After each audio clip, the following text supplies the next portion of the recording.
Nossa entrevista de hoje vai falar sobre uma iniciativa da Justiça Estadual em parceria com a Universidade Federal do Rio Grande do Sul, que vai mapear a relação entre o tráfico de drogas e os homicídios ocorridos no Rio Grande do Sul.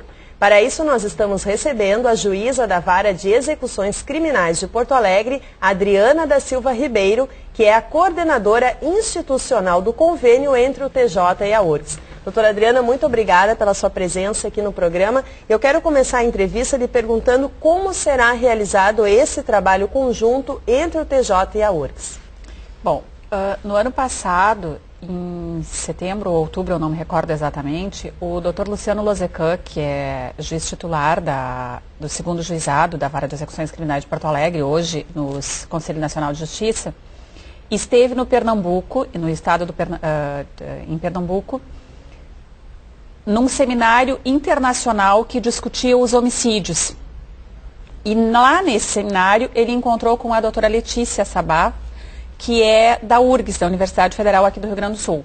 E lá eles então iniciaram as tratativas com relação a este convênio.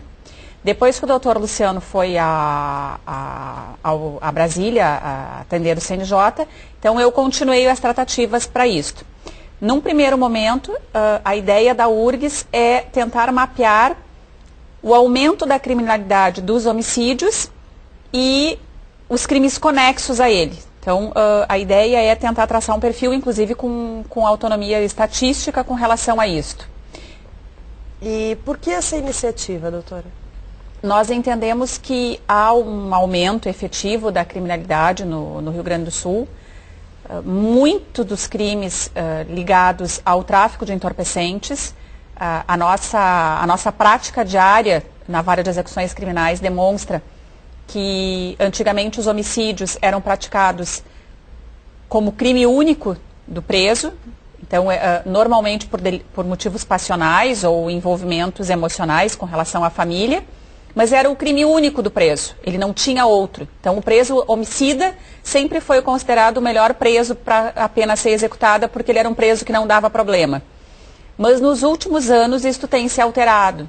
Então, os presos hoje condenados por homicídio, eles não são mais condenados por um único delito, e sim por vários homicídios. Então, são reincidentes nesse tipo de delito.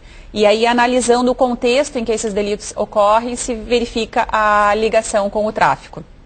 E, doutora, como é que vai ser realizada essa pesquisa, né? O que pontualmente vai ser pesquisado? O convênio com o Poder Judiciário diz respeito à possibilidade de acesso dos dados existentes no Tribunal de Justiça com relação aos delitos. Então, nós temos já de longa data um sistema informatizado com relação aos processos, tanto os processos crime quanto os processos de execução criminal, e é estes dados que nós disponibilizaremos à Universidade Federal.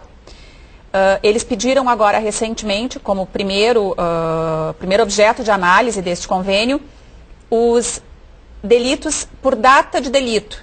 Então, eles tentam mapear desde 1970, e aí a afirmação do Dr. Juan Fandino, que é da Universidade Federal, da equipe de Sociologia, diz que estatisticamente nós fazendo recortes de 5 em 5 anos, 70, 75, 80, 85, até chegarmos a 2010, nós conseguimos traçar estatisticamente o aumento da criminalidade e a ligação disto. Então, são estes dados que eles nos pediram e estes dados nós disponibilizamos já através do nosso departamento de informática.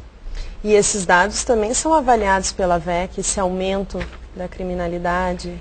Empiricamente, né? Nós temos a ideia, pela prática diária, de que efetivamente isso acontece, mas nós, como não temos uma tabulação efetiva disto, nós só podemos dizer que temos essa intuição. E, doutora, quais as áreas de atuação? Vai ser somente homicídios, o tráfico de drogas ou outra questão? A ideia, num primeiro momento, são homicídios e crimes conexos, o tráfico ou outros delitos ligados a isto, que eles chamam de transição criminológica, né, nos últimos anos, mas também pretendem analisar, num segundo momento, a mortalidade dentro do sistema prisional. Então, porque aí os processos baixados, a gente pode verificar se eles foram baixados por cumprimento da pena, por prescrição ou por extinção da punibilidade pela morte. Então, isso também eles pretendem analisar num segundo momento. Que a situação também está crítica nessa questão aqui no Também, estado, a saúde né, prisional doutora? é um problema muito sério. E, doutora, de que forma essa pesquisa vai auxiliar no trabalho do judiciário? No trabalho judiciário, eu acho que especificamente com relação ao que a gente pode fazer para a ressocialização. Então, se ficar efetivamente demonstrado, que empiricamente a gente tem essa ideia, de que o tráfico de drogas hoje o nosso maior problema do aumento da criminalidade, nós temos que tratar diretrizes para tratar efetivamente este tipo de preso. Porque aí, então, além do delito mesmo, normalmente ele também é usuário de droga. Então, acho que nós temos que tratar políticas de ressocialização para esse tipo de preso. Mas, me parece que muito mais importante do que isto é tratar um perfil de prevenção desse tipo de delito. Então, nós vamos conseguir definir se o aumento da criminalidade com relação a homicídios e tráfico é na zona norte de Porto Alegre, é na zona sul de Porto Alegre, é em Passo Fundo, é em Caxias, porque eles pretendem fazer uma análise dentro de todo o estado. Então, eu acho que isso é de maior relevância dentro dos dados que serão possíveis na pesquisa. E, doutora, na sua opinião, o crack tem contribuído para o aumento de homicídios com relação ao tráfico de drogas? Sim. Sim, ela é uma droga que vicia muito rapidamente. Dizem os médicos que no primeiro uso a pessoa está viciada. Ela é declarada como uma droga barata, mas isso eu costumo dizer que é uma falácia, porque se o custo de uma pedra é de R$5 e o tempo de duração desta droga é de meia hora, e se vicia tão rapidamente, então a pessoa hoje vai utilizar amanhã 2, no dia seguinte 13 e assim por diante, até que ela fica completamente destruída pela droga, deixa de ser uma droga barata, então os outros crimes também acontecem por causa disto, e aí envolve, na verdade, toda a família, porque é um delito praticado hoje por mulheres, por pessoas mais velhas. Então, assim, esse delito efetivamente é um problema sério. E qual é a realidade da VEC de Porto Alegre nessa questão? 95% das mulheres presas hoje são por tráfico de drogas. E, em média, 45% dos homens é por tráfico.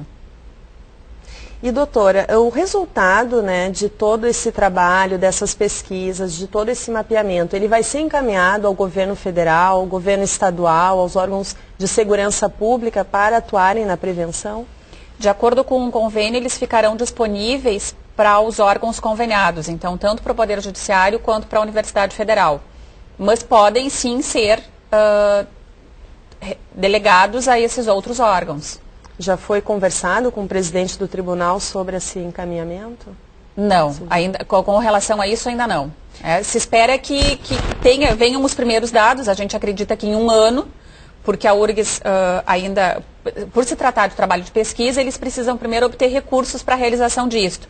Então eles iam traçar os projetos agora, com base nos primeiros dados obtidos, para conseguir obter recursos. Então, eles iam atrás de bolsas do CNPq e outros órgãos que disponibilizam isso, para aí os estudantes poderem ter os recursos para fazer a pesquisa. Acreditamos que em 1 ano a gente teria os primeiros dados.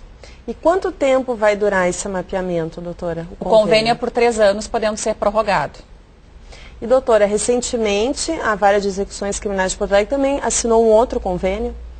Sim, um convênio com relação à criança. As crianças que estão presas com as mães dentro do presídio feminino, Madre Pelletier.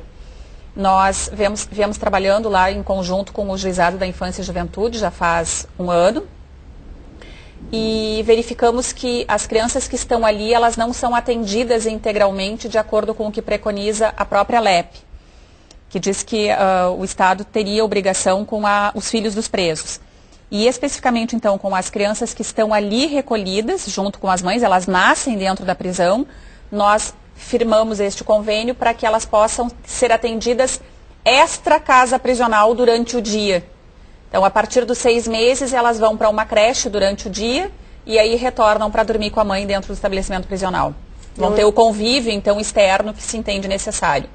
E essas creches são em Porto Alegre? A Justiça já tem os Por lugares? enquanto é uma creche só que firmou o convênio e que deve iniciar o trabalho agora no início de janeiro. E os recursos são privados. É um doador de Campo Bom que vai pagar o que é necessário para um ano de atendimento dessas crianças. Com certeza, então, projetos para colaborar aí com a segurança pública do Estado, né, doutora? Principalmente com essa questão de ressocialização, tanto da presa quanto das crianças, porque efetivamente da forma como elas estavam ali, elas estavam cumprindo pena. E doutora, com relação ainda ao mapeamento, né, dos crimes no Estado, os dados vão ser de todas as varas de execuções criminais do Estado ou primeiramente só de Porto Alegre? A URGS pretende analisar primeiro só Porto Alegre, mas os dados estarão disponíveis de todo o Estado. Então, inclusive, isso já foi disponibilizado com relação aos recortes anuais que eles pediram dos delitos do Estado todo. Então, de 70, 75, 80, 85, 90, 95, 2000, 2005, 2010. E isso os servidores da Justiça que estão trabalhando para disponibilizar para a URGS? Nós retiramos isso do banco de dados, então isso nós pedimos ao Departamento de Informática e o Departamento de Informática já disponibilizou as planilhas. Isso, doutora, outra pergunta no sentido assim, se o público quiser saber informações, né, dessa realidade do mapa do crime no Estado, ele vai poder ter acesso a essas informações? Depois que nós tivermos os primeiros dados efetivos pesquisados, quer dizer, os primeiros trabalhos terminados de pesquisa, nós pretendemos dar publicidade a isso, com certeza. No site do tribunal, por exemplo? Eu acho que inclusive com as publicações via a nossa revista do próprio tribunal. Doutora Adriana Ribeiro, então muito obrigada pela sua presença aqui no programa. Eu é que agradeço. E o programa Justiça Gaúcha de hoje termina aqui. Se você quer mandar uma mensagem para a nossa produção, anote o e-mail imprensa@tj.rs.gov.br. Muito obrigada pela sua atenção e até o nosso próximo programa.